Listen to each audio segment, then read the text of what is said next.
कहानी की शुरुआत होती है एक ग्रुप एक्सप्लोरर की टीम से जो साउथ अटलांटिक ओशन के बीच में होते हैं। उस शिप पर डेविड नाम का एक वेदर ऑफिसर था जो मौसम का हाल बताता है। वो लोग एक ऐसे आइलैंड की तरफ जा रहे थे जो समंदर के बीचों बीच मौजूद था। सरकार ने डेविड को वहाँ इसलिए भेजा था ताकि वो उस आइलैंड के बदलते मौसम का ऑब्जर्वेशन कर सके। डेविड को लगभग 1 साल तक वहाँ रुकना था मौसम का डेटा कलेक्ट करने के लिए। पूरा साल मौसम का डेटा कलेक्ट करने के बाद फिर उसे वापस लौट आना था। डेविड को साल भर का खाना और जरूरत का सारा सामान दे दिया गया था। कई दिन के सफर के बाद आखिरकार वो आइलैंड तक पहुंच गए। वो लोग बोट की मदद से उस आइलैंड पर उतरे। ये आइलैंड पूरी तरह से वीरान था, जहां एक परिंदा भी दिखाई नहीं दे रहा था। उस आइलैंड पर एक लाइट हाउस और एक छोटा सा घर था जहां डेविड को रहना था, क्योंकि इससे पहले भी एक रॉबर्ट नाम का वेदर ऑफिसर यहाँ रहता था, लेकिन अब उसकी ड्यूटी का वक्त खत्म हो चुका था। उसने 1 साल तक अकेले उस आइलैंड पर रहकर मौसम का डेटा कलेक्ट किया। अब उसकी जगह डेविड यहाँ पूरा साल मौसम का डेटा कलेक्ट करने के लिए रहेगा और वो पुराना ऑफिसर रॉबर्ट शिप के साथ वापस चला जाएगा। लेकिन जब पूरी टीम ने घर को विजिट किया तो वो हैरान रह गए, क्योंकि वहाँ किसी भी इंसान का नामो निशान नहीं था। कमरे के अंदर पुराने ऑफिसर का सारा सामान यहाँ वहाँ बिखरा पड़ा था। जिसके बाद कैप्टन और डेविड ने सोचा कि शायद लाइट हाउस में कोई हो सकता है। कैप्टन और डेविड बिना वक्त गंवाए लाइट हाउस की तरफ बढ़ते हैं और वो सब वहाँ एक अजीब नजारा देखते हैं। वो देखते हैं कि पूरा लाइट हाउस तेज और नुकीले लकड़ियों से घिरा हुआ था, जैसे किसी ने जानबूझकर उसे बंद कर दिया हो ताकि कोई भी अंदर न जा सके। जिसके बाद कैप्टन और डेविड ने लाइट हाउस का गेट कई बार नॉक किया, लेकिन अंदर से कोई रिस्पॉन्स नहीं मिला। आखिर में उन्होंने गेट को जोर से धक्का दिया और अंदर घुस गए। लाइट हाउस के अंदर उन्हें एक आदमी मिला जिसका नाम ग्रूनर था। जब उन्होंने ग्रूनर से पुराने वेदर ऑफिसर रॉबर्ट के बारे में पूछा तो उसने जवाब दिया कि वो तो मर गया है। वो समंदर की तरफ गया लेकिन दोबारा कभी लौटकर वापस नहीं आया। ग्रूनर की बातें सुनकर डेविड और कैप्टन दोनों चौंक गए। ये सब सुनने के बाद कैप्टन ने डेविड से कहा, अगर तुम अब भी चाहो तो हमारे साथ वापस चल सकते हो। लेकिन डेविड ने वापस जाने से इनकार कर दिया। डेविड ने सोचा अगर वो सरकार को उस आइलैंड का एक्यूरेट वेदर रिपोर्ट दे पाया तो उसे काफी मोटी रकम मिल सकती है। जिसके बाद कैप्टन ने उसे एक गन दी खुद की प्रोटेक्शन के लिए, और कैप्टन ने डेविड से कहा कि ये जगह मुझे सेफ नहीं दिखाई दे रही, अपना ख्याल रखना। इसके बाद उसे वहीं पर छोड़कर वो सब वापस चल दिए और अब ये दोबारा वापस 1 साल बाद आएंगे। कैप्टन के जाने के बाद डेविड ने घर को थोड़ा सेटल किया, रहने के काबिल बनाया। रात होने के बाद उसे ड्रॉर में एक डायरी मिली जो पुराने वेदर ऑफिसर रॉबर्ट की थी। उस डायरी में आइलैंड के बारे में बहुत कुछ लिखा था। डायरी में एक मिस्टीरियस क्रीचर के बारे में कुछ बातें लिखी गई थी, लेकिन सब कुछ साफ नहीं था, कुछ बातें अधूरी थी। डेविड हर लाइन को ध्यान से पढ़ता गया। उस डायरी में कुछ अजीब तरह के जानवरों के स्केचेस भी बने थे। डेविड को समझ नहीं आया उसने ऐसी पिक्चर्स क्यों बनाई थी। शायद वो अकेला था और टाइम पास के लिए ऐसा किया होगा। डायरी के एक पेज पर पुराने ऑफिसर के वाइफ की फोटो भी लगी थी। डेविड वह डायरी पढ़ते पढ़ते थक गया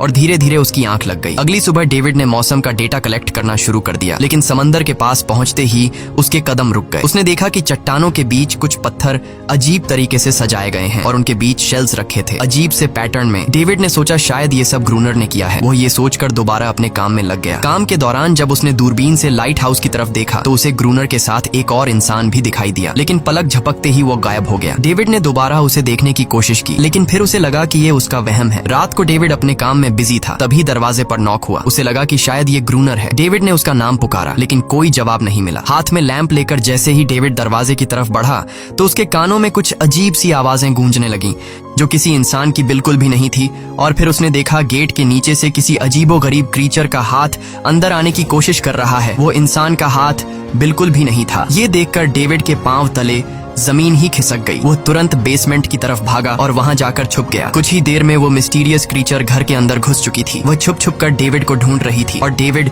बेसमेंट के एक छोटे से दरार से उसे देखने लगा। डेविड की हलचल से उस क्रीचर ने डेविड को देख लिया, जिसके बाद वो क्रीचर डेविड को मारने के लिए तेजी से उसकी तरफ भागा और दरार से उसे पकड़ने की कोशिश करने लगा। तो डेविड ने खुद को बचाने के लिए फौरन चाकू उठाकर उसकी आंख में दे मारा। वो क्रीचर चीख के भाग गई, लेकिन वो कभी भी वापस आ सकती थी। और डेविड के दिमाग में ये बात कंफर्म हो गई कि जो डायरी में क्रीचर के बारे में बात लिखी थी वह सच है। डर के मारे वो पूरी रात सो न सका। अगली सुबह जब डेविड घर से बाहर गया तो उसने रेत पर कुछ पैरों के निशान देखे जो किसी इंसान के बिल्कुल भी नहीं थे। वो निशान सीधे समंदर की तरफ जाकर खत्म हो गए थे। अब डेविड को सब समझ आ गया था कि क्यों ग्रूनर ने लाइट हाउस के चारों ओर नुकीली लकड़ियां लगाई हैं। अब डेविड जान गया कि अगर मैं इस घर में रहूंगा तो वो क्रीचर मुझे कभी भी मार सकते हैं। डर के मारे डेविड लाइट हाउस की तरफ दौड़ता है और ग्रूनर को चिल्लाकर कहता है, गेट खोलो, मुझे अंदर आना है। लेकिन ग्रूनर उसे अंदर नहीं आने देता देता और कहता है, तुझे शिप के साथ लौट जाना चाहिए था। डेविड निराश होकर वापस लौटता है क्योंकि क्रोनर उसे लाइट हाउस के करीब भी नहीं देखना चाहता था। वो उसके ऊपर पानी गिराकर उसे दूर जाने को कहता है। अब उसे खुद ही कुछ करना होगा। उसने घर की हर एक विंडो को लकड़ी से बंद कर दिया, चारों तरफ नुकीली लकड़ियों से घेरा बनाया और गेट के बाहर पुराने कागज और किताबें रखी। फिर उन पर तेल छिड़क दिया ताकि अगर वो क्रीचर वापस आए तो उसे आग से डराकर भगाया जा सके। लेकिन एक बात थी जो डेविड अब तक नहीं जानता था और ये बात उसे आज रात पता चलने वाली थी। खुशकिस्मती से उसे घर के अंदर एक पुराना बॉक्स मिला। उस बॉक्स में एक गन थी और बहुत सारी बुलेट्स। ये देखकर उसे जिंदा रहने की थोड़ी सी उम्मीद मिली। जैसे जैसे सूरज ढलने लगा, डेविड के दिल में डर बढ़ने लगा। कुछ ही देर में चारों तरफ रात का अंधेरा छा गया। डेविड गन हाथ में लिए घर के एक कोने में चुपचाप बैठा था। उसकी दिल की धड़कनें तेज थीं। तभी एक अजीब आवाज सुनाई दी और जब डेविड ने खिड़की से छुपकर समंदर की तरफ देखा तो जैसे उसके पैरों के नीचे से जमीन ही खिसक गई। उसने देखा कि सिर्फ एक नहीं बल्कि पानी में से कई सारी वही अजीबोगरीब क्रीचर्स उसकी तरफ बढ़ रही हैं। कुछ ही देर में वो सब इकट्ठा होकर कमरे का गेट तोड़ने की कोशिश करने लगे। डेविड ने तुरंत गोलियां चलानी शुरू की, जिनमें से कुछ क्रीचर्स गिरकर मर गए। डेविड को लगा कि गोली की आवाज सुनने के बाद वो डरकर भाग जाएंगे, लेकिन अपने साथियों को मरता हुआ देखकर वो और भी ज्यादा गुस्सा हो गए। तब डेविड प्लान बी अपनाते हुए गेट के बाहर रखे कागजों और पुरानी किताबों को आग लगा देता है। आग देखकर वो क्रीचर्स डर के मारे वापस समंदर में लौट गए, लेकिन अब वही आग डेविड के घर तक पहुंच चुकी थी। घर के दरवाजे ने आग पकड़ ली और धीरे धीरे फैलने लगी क्योंकि पूरा घर लकड़ी का बना हुआ था। डेविड ने तुरंत एक चादर में खुद को लपेटकर अपनी जान बचाई और बाहर निकलकर लाइट हाउस के पास एक बड़े पत्थर के पीछे छुप गया। क्रीचर्स को शूट करते वक्त डेविड के हाथ में काफी गहरी चोट भी आई। तभी अचानक तेज बारिश शुरू हो गई। आग धीरे धीरे बुझने लगी, लेकिन पूरी रात की बारिश के बाद भी सुबह तक डेविड अपना घर नहीं बचा पाया। पूरा घर जलकर लगभग राख हो चुका था। अब अगर डेविड को जिंदा रहना है तो उसे लाइट हाउस में पनाह लेनी होगी। उसने अपनी राइफल उठाई और लाइट हाउस के पास के पत्थरों के बीच छुप गया और इंतजार करने लगा कि कब ग्रूनर पानी भरने आएगा। जब ग्रूनर पानी भरने के लिए लाइट हाउस से बाहर निकला तो डेविड उसके पीछे पीछे चल दिया, लेकिन तभी अचानक एक अजीब सा क्रीचर जो ग्रूनर के पास ही था उसने डेविड पर हमला कर दिया। लेकिन किसी तरह करके डेविड ने उसे काबू कर लिया। वो क्रीचर ग्रूनर का रक्षक था। जब वह उसे शूट करने वाला था तो ग्रूनर ने तुरंत डेविड को रोका और कहा, रुक जाओ, ये मेरा पालतू है। डेविड ने गोली नहीं चलाई और मौके का फायदा उठाते हुए उसने ग्रूनर के साथ एक शर्त रखी, अगर इस क्रीचर को जिंदा रखना है तो मुझे लाइट हाउस में रहने दिया जाए, नहीं तो मैं इसे मार दूंगा। जिसके बाद ग्रूनर ने हाँ कर दी क्योंकि डेविड के पास ढेर सारा खाना और गन पाउडर था। शाम होने से पहले दोनों बचा हुआ खाना लेकर लाइट हाउस लौट आए और वो दोनों आराम से सो गए। अगली सुबह वो क्रीचर चुपचाप डेविड का हाथ चाट रहा था। जब डेविड नींद से जागा तो उसने देखा कि इस क्रीचर के चाटने की वजह से उसका हाथ पूरी तरह से ठीक हो चुका है। ये सब देखकर डेविड हैरान हुआ। डेविड अब क्रोनर से इस क्रीचर के बारे में और जानना चाहता था और फिर ये सब दुनिया के सामने लाना चाहता था क्योंकि ये किसी जादू से कम नहीं था। डेविड ने सोचा, अगर इस क्रीचर का राज दुनिया के सामने हम लाते हैं तो डेविड और क्रोनर दोनों बहुत सारा पैसा और नाम कमा लेंगे। लेकिन क्रोनर को ये सब नहीं चाहिए था। वो इस आइलैंड से कहीं नहीं जाना चाहता था। क्रोनर का अब इस दुनिया में कोई नहीं बचा था। उसके लिए ये आइलैंड परफेक्ट था जहाँ वो अपने आप को एक किंग समझता था और अपनी मर्जी का मालिक। इसी वजह से उसने आइलैंड के कई हिस्सों में लिख दिया था, क्रोनर यहाँ का बादशाह है। लेकिन डेविड को ये समझ नहीं आ रहा था कि ये अजीब सी क्रीचर क्रोनर की फालतू कैसे बनी। तो क्रोनर ने बताया कि एक बार क्रोनर ने उसकी जान बचाई थी। वो गलती से उसके फिशिंग नेट में फंस गई थी। तब ये क्रीचर छोटी थी और उस दिन के बाद से वो क्रोनर के साथ ही रह गई। उसकी हर बात माननी शुरू कर दी। लेकिन क्रोनर एक सख्त इंसान था। वो इस क्रीचर के साथ बहुत बुरा बर्ताव करता था। क्रोनर हर दिन इस क्रीचर के साथ फिजिकल रिलेशन रखता था। क्रोनर ने बताया कि एक बार इस क्रीचर ने मुझ पर हमला भी किया था और उसके बदले में क्रोनर ने उसे ऐसी सजा दी कि उस सजा के बाद वो क्रीचर अपने आप को क्रोनर की गुलाम समझने लगी। और आप सब भी समझ गए होंगे कि हर रात वो क्रीचर समुद्र से बाहर क्यों आते हैं। वो सभी इसलिए आते हैं ताकि अपने साथी को क्रोनर से छुड़वाकर वापस ले जाए। लेकिन क्रोनर ऐसा नहीं होने देता। वो क्रीचर्स दिन के उजाले में अटैक नहीं कर सकते क्योंकि सूरज की रोशनी उनकी स्किन जला देती है। डेविड अब यहाँ और नहीं रहना चाहता था। वो किसी तरह से आइलैंड से अपनी जान छुड़ाना चाहता था। खैर, शाम होने लगी और क्रोनर ने उससे कहा, गन लेकर रेडी हो जाओ क्योंकि वो क्रीचर्स कभी भी हमला कर सकते हैं। वो लाइट हाउस की लाइट ऑन करने के लिए तैयार हो गए और कुछ ही देर में समुद्र से बड़ी संख्या में क्रीचर्स निकलकर बाहर आ गए। वो लाइट हाउस की तरफ बढ़ते जा रहे थे। क्रोनर उन पर लगातार फायर करता जा रहा था, लेकिन डेविड पूरी तरह से डर गया था। वो लाइट हाउस के अंदर की तरफ आने लगा। क्रोनर के बार बार कहने के बावजूद वो बस एक कोने में चुपचाप बैठा रहा और कुछ ही देर में डेविड बेहोश हो गया। क्रोनर पूरी रात अकेला इन क्रीचर्स से लड़ता रहा। अगली सुबह क्रोनर ने गुस्से में डेविड के मुंह पर पानी डालकर उसे उठाया और कहा, अगर तुम्हें जिंदा रहना है तो इनकी जान लेनी होगी, नहीं तो तुम्हें लाइट हाउस से निकाल दिया जाएगा और तुम्हें मेरी हर बात माननी होगी। रोजाना पानी भर कर लाना, लाइट हाउस के छोटे बड़े काम करना और रात को मेरे साथ गार्ड ड्यूटी भी करनी होगी। अब डेविड के पास दूसरा कोई ऑप्शन नहीं था। इसी वजह से ये सब करना उसकी मजबूरी बन गया। डेविड अब क्रोनर की हर बात मानने लगा। लेकिन एक चीज थी जो उसे बिल्कुल भी पसंद नहीं आई। वो ये थी कि हर रोज उस फीमेल क्रीचर को अलग अलग तरीकों से फिजिकली टॉर्चर करना। रात होती है, दोनों फिर से गार्ड ड्यूटी के लिए तैयार हो जाते हैं और एक बार फिर वो क्रीचर समुद्र से निकलकर बाहर आते हैं। लेकिन आज डेविड को डर नहीं लग रहा था। उसने क्रीचर पर फायरिंग शुरू की, मगर आज क्रोनर कुछ भी नहीं कर रहा था। वो डेविड को बाहर छोड़कर लाइट हाउस का गेट बंद कर देता है और खुद चुपचाप अंदर बैठ जाता है ताकि डेविड खुद सीख सके कि इन क्रीचर्स से कैसे लड़ा जाता है। इसी तरह डेविड को लड़ते लड़ते वो रात कट जाती है और सुबह हो जाती है। सुबह क्रोनर ने देखा कि डेविड लाइट हाउस के गेट के बाहर खून में लथपथ बैठा था। अब उसने सीख लिया था कि इन क्रीचर्स से कैसे लड़ना है। इसी तरह समय गुजरता गया, रातों को इन क्रीचर्स से लड़ते हुए और दिन भर क्रोनर के लाइट हाउस के काम संभालते हुए। ये आइलैंड अब उसके लिए एक बंद घर जैसा हो गया था। वो हर वक्त सोचता रहता था कि कब ये जगह छोड़कर आजादी की सांस लेगा। समय के साथ साथ डेविड का उस फीमेल क्रीचर के साथ एक अजीब सी दोस्ती बन गई थी। डेविड को उसके लिए अब बुरा लगने लगा था। अब उसे समझ आया कि अपने लोगों को छोड़कर अकेला रहना कितना मुश्किल होता है। शायद वो क्रीचर भी कुछ ऐसा ही महसूस करती थी। डेविड ने उस क्रीचर को एक नाम भी दिया, अनारियस। इसी तरह से दिन गुजरते गए और फिर एक दिन उन्होंने देखा कि इन क्रीचर्स के अटैक्स धीरे धीरे कम हो रहे हैं। डेविड सोचता है शायद सर्दियों में वो कहीं और चले जाते हैं या फिर शायद उन्हें समझ आ गया था कि इन दोनों से लड़कर कुछ हासिल नहीं होगा। लेकिन क्रोनर ने उससे कहा कि ऐसा बिल्कुल नहीं है, वो फिर से अटैक करेंगे। अब वो अपनी संख्या बढ़ा रहे हैं। कुछ और दिन ऐसे ही गुजर गए। एक रात डिनर के बाद क्रोनर और डेविड ने टाइम पास के लिए चेस खेलना शुरू किया। लेकिन यहीं पर क्रोनर से एक बड़ी गलती हो गई। वो दोनों खेल में इतने उलझ गए कि लाइट हाउस की लाइट्स ऑन करना ही भूल गए। अंधेरे का फायदा उठाकर क्रीचर्स ने उन पर अटैक कर दिया। डेविड ने देखा कि क्रीचर्स की संख्या इतनी ज्यादा थी कि दो लोग मिलकर भी ज्यादा देर तक नहीं लड़ सकते थे और इस बार उनके पास कोई प्लानिंग भी नहीं थी। गन्स की बुलेट्स भी ऑलमोस्ट खत्म हो चुकी थी। किसी तरह बचते बचाते वो लाइट हाउस के टॉप तक पहुंच गए। लेकिन इस बीच क्रोनर के पैर में गहरी चोट आ गई। वो क्रीचर्स आज उन पर भारी पड़ गए थे। दोनों को लगा कि आज उनकी मौत पक्की है। लेकिन खुशकिस्मती से सुबह हो गई। जैसे ही सूरज धीरे धीरे उभरता है, वो क्रीचर्स लाइट हाउस छोड़कर समुद्र में वापस चले जाते हैं। कड़कती धूप निकलने के बाद एनेरियस क्रोनर के जख्म को ठीक करने की कोशिश करती है। लेकिन अब तक डेविड को समझ आ चुका था कि वो इन क्रीचर्स के साथ ये लड़ाई जीत नहीं सकते। बुलेट्स भी अब खत्म होने के करीब हैं। उनके पास खाना भी इतना नहीं है कि वो ज्यादा देर तक चल सके। लकीली अगले दिन जब डेविड लाइट हाउस के बाहर इधर उधर घूम रहा था तो उसने समुद्र में एक जहाज देखा। वो जल्दी से अंदर से फ्लेयर गन लाया और जहाज को सिग्नल देने गया। लेकिन क्रोनर ने उसे रोक दिया क्योंकि वो नहीं चाहता था कि डेविड यहाँ से जाए। उसी वक्त अनारियस ने क्रोनर पर हमला कर दिया। वो डेविड को क्रोनर से बचाना चाहती थी। क्रोनर किसी को भी ये आइलैंड छोड़ने नहीं देना चाहता था। ये आइलैंड उसकी अपनी दुनिया थी जहाँ वो एक किंग की तरह रहता था। वो डेविड को भी जाने नहीं देना चाहता था। इतने समय से अकेला रहने के बाद अब उसके पास कोई था जिससे वो बात कर सकता था। और अगर डेविड उस शिप में वापस चला गया तो वो वहाँ जाकर सबको एनेरियस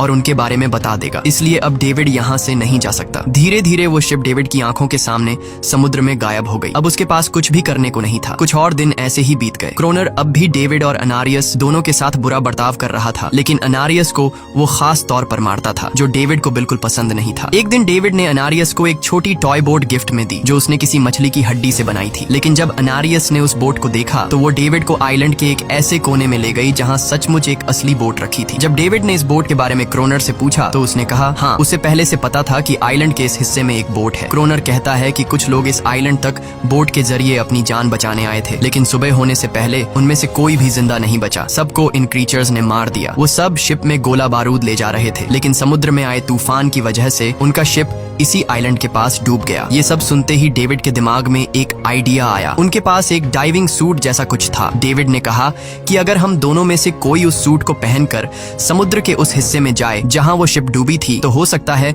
उन्हें कुछ बुलेट्स या डायनामाइट मिल जाए जिससे इन क्रीचर्स से लड़ना आसान हो जाए। लेकिन क्रोनर ने इस बात को मानने से इनकार कर दिया। पर डेविड अपनी जान को खतरे में डालकर ये काम करने को तैयार था। कुछ और दिन ऐसे ही गुजर गए। डेविड और अनारियस के बीच एक गहरा कनेक्शन बन गया। डेविड उसे पसंद करने लगा था। इन दोनों को रोमांस करते हुए ये सब क्रोनर ने चुपके से देख लिया। क्रोनर को लगा कि अनारियस उसे छिन जाएगी, इसलिए डेविड को रास्ते से हटाना पड़ेगा। अगले दिन क्रोनर खुद डेविड की बात मानने को तैयार हो जाता है। वो डेविड से कहता है ठीक है, तुम सूट पहनकर नीचे पानी में जाओगे और वहाँ ढेर सारा RDX कलेक्ट करोगे, फिर मैं तुम्हें बोट से ऊपर की तरफ खींच लूंगा। लेकिन क्रोनर का असली इरादा कुछ और ही था। वो चाहता था कि डेविड उसकी मदद से समुद्र के नीचे रखे डायनामाइट के बॉक्सेस वापस सरफेस तक ले आए और उसके बाद उसे वही समंदर में अकेला छोड़ दे ताकि वो क्रिएचर्स उसे मार दें। इस तरह डायनामाइट भी उसके पास आ जाएगा और अनारियस फिर से उसकी गुलाम बन जाएगी। वो दोनों बोट में बैठकर उस जगह पहुंच गए जहां शिप पानी में डूबा था। डेविड ने डाइविंग सूट पहना और समंदर के नीचे उतर गया। नीचे जाने के बाद डेविड ने देखा कि शिप पूरी तरह तबाह हो चुकी है, लेकिन उसकी किस्मत अच्छी थी कि उसे कुछ डायनामाइट के बॉक्स मिल गए। लेकिन तभी अचानक कुछ क्रिएचर उसके सामने आ गए। क्रिएचर्स को देखते ही डेविड घबरा गया और नीचे गिर पड़ा। वो डाइविंग सूट इतना भारी था कि वह हिल भी नहीं पा रहा था और डेविड क्रोनर को ऊपर सिग्नल भी नहीं भेज पाया। क्रोनर को लगा कि शायद वह क्रिएचर्स डेविड को मार चुके हैं, लेकिन असल में वो तो सिर्फ 2 छोटे बच्चे थे। डेविड ने जैसे तैसे करके अपना डाइविंग सूट वहीं छोड़ दिया और ऊपर सतह तक खुद को पहुंचाया। उन्हें वहां कुछ पुराने बॉक्स मिले जिनमें डायनामाइट था। इसके बाद यह दोनों काम पर लग गए। उन्होंने लाइट हाउस के आसपास 2 लेयर्स में डायनामाइट बिछा दिया ताकि जब अगला हमला हो तो वे मॉन्स्टर्स को एक ही बार में खत्म कर सकें। कुछ महीने बीत गए और बर्फबारी का मौसम आया, लेकिन एक बार फिर वो क्रिएचर्स गायब हो गए। अचानक से अटैक बंद हो चुके थे, जैसे क्रिएचर्स को खबर मिल गई हो कि उनके लिए जाल बिछाया गया है, इसीलिए अब वो अटैक नहीं कर रहे थे। क्रोनर को लगा कि शायद एनारियस ने उन क्रिएचर्स को खबरदार कर दिया है, जिसकी वजह से वो एनारियस पर जुल्म करने लगा, लेकिन डेविड ने उसे रोक लिया। आखिर में दोनों ने मिलकर एक नया प्लान बनाया, लाइट हाउस का मेन गेट खुला छोड़ने का, ताकि जैसे ही वो क्रिएचर्स पास आए डायनामाइट से उन सबको उड़ा दिया जाए। डेविड ने चालाकी से काम लेते हुए एनारियस को लाइट हाउस के टॉप पर चीखने को कहा। एनारियस की आवाज सुनते ही सभी क्रिएचर्स गुस्से से भड़क उठे। क्रिएचर्स ने जब देखा कि लाइट हाउस का मेन गेट खुला हुआ है तो उन्हें लगा कि यह अच्छा मौका है एनारियस को छुड़ाने का, लेकिन असल में यह उनके लिए एक चाल थी। कुछ ही देर में वह क्रिएचर समंदर से बाहर निकलने लगे। वे सीधे मेन गेट की तरफ बढ़े और अंदर घुसते ही डेविड पर हमला कर दिया। डेविड भी हिम्मत दिखाता है और क्रिएचर से जान छुड़ा लेता है। जैसे ही वे सभी क्रिएचर लाइट हाउस के पास पहुंच जाते हैं तो क्रोनर डायनामाइट का लीवर दबा देता है, लेकिन ब्लास्ट नहीं होता। असल में डेविड ने उसका कनेक्शन खोल दिया था और क्रोनर उसे दोबारा लगाना भूल गया था। डेविड तुरंत ऊपर भागता है और डायनामाइट का वायर जोड़ना शुरू करता है। तब तक वो क्रिएचर्स लाइट हाउस पर चढ़ने की कोशिश कर रहे होते हैं, जिन्हें सिर्फ अकेला क्रोनर रोकता है। जैसे ही कनेक्शन पूरा होता है डेविड पहला लेयर उड़ा देता है, जिससे कई क्रिएचर्स ब्लास्ट में खत्म हो जाते हैं, लेकिन अभी भी काफी मॉन्स्टर्स लाइट हाउस पर हमला करने के लिए तैयार होते हैं। इस वजह से क्रोनर दूसरा लेयर भी ब्लास्ट कर देता है। दोनों उस जोरदार धमाके में बेहोश हो जाते हैं। अगली सुबह जब दोनों होश में आए तो उन्होंने देखा कि एनारियस वहां नहीं थी। ब्लास्ट में चारों तरफ मरे हुए क्रिएचर्स पड़े थे। क्रोनर उन सबको मार रहा था जो जख्मी हालत में जिंदा बचे थे। तभी डेविड की नजर उनमें से एक के गले में लटके एक नेकलेस पर पड़ी। उस क्रिएचर को तड़पता हुआ देखकर डेविड को उस पर तरस आ जाता है और उसे अपनी गलती का एहसास हो जाता है। जिन क्रिएचर्स को वह अब तक खूंखार समझते आए थे वो भी इंसानों की तरह थे, सिर्फ बोल नहीं सकते थे। लेकिन क्रोनर के लिए यह सब बेकार बातें थीं। उस दिन के बाद वह क्रिएचर्स फिर कभी अटैक नहीं कर पाए, लेकिन हर दिन समंदर के किनारे से रोने की आवाजें आती थीं। डेविड को अब तक नहीं पता था कि उन्होंने कितना बड़ा नुकसान कर दिया था, कितनी फैमिली टूट गई, कितने बच्चों ने अपने लोग खो दिए सिर्फ एक गलतफहमी की वजह से। अगले दिन डेविड ने समंदर में उन क्रिएचर्स के कुछ छोटे छोटे बच्चों को देखा, वो सब जिन्होंने अपने परिवार खो दिए थे। डेविड ने पत्थरों का एक गोल सर्कल बनाया और उसके बीच में वह छोटी टॉय बोट रख दी ताकि एनारिस उसे देखकर वापस लौट आए। डेविड ने कई घंटे इंतजार किया, लेकिन एनारिस कभी वापस नहीं आई। सुबह नींद से जागने के बाद डेविड ने देखा कि क्रोनर सो रहा है। क्रोनर के पास कुछ पुरानी चीजें रखी थीं, उनमें एक पुरानी तस्वीर भी थी और जैसे ही डेविड ने उस तस्वीर को देखा वह हैरान रह गया। वह लड़की जिसका फोटो उसने पहले दिन पुराने ऑफिसर रॉबर्ट की डायरी में देखा था वह कोई और नहीं बल्कि क्रोनर की पत्नी थी और फोटो में क्रोनर उसके साथ खड़ा था। असल में 1 साल पहले आए वेदर ऑफिसर रॉबर्ट मरा नहीं, बल्कि उसने अपनी पहचान बदल दी थी, यानी क्रोनर ही वेदर ऑफिसर रॉबर्ट है। बस उसने अपना नाम बदल लिया था क्योंकि अब वह कभी इस आइलैंड को छोड़ना नहीं चाहता था। ये सब देखकर डेविड ने भी यह उम्मीद छोड़ दी कि वह कभी इस आइलैंड से जा पाएगा। अगले दिन शाम को जब डेविड समंदर के किनारे गया उसने देखा कि उस सर्कल में रखी छोटी बोट अब वहां नहीं थी, लेकिन उसी जगह पर उसने एक क्रीचर का छोटा सा बच्चा देखा जिसके हाथों में वह बोट थी। डेविड ने अपने हाथ में जलती हुई लकड़ी को उस सर्कल के बीच में फेंक दिया ताकि वह दिखा सके कि उसका इरादा लड़ने का नहीं है और उसे किसी को खतरा महसूस न हो। वह उनके साथ दोस्ती करना चाहता था। कुछ ही देर बाद समंदर की लहरों से एनारिस निकलती है और उसके पीछे पूरा क्रीचर्स का ग्रुप भी समंदर से बाहर आता है, लेकिन इस बार कोई भी डेविड पर अटैक नहीं करता क्योंकि वे भी अब शांति चाहते हैं। उनका इरादा सिर्फ एक सुरक्षित जगह पाने का था अपने बच्चों के लिए। लेकिन तभी वहां क्रोनर हाथ में बंदूक लिए पहुंच जाता है। क्रोनर को लगता है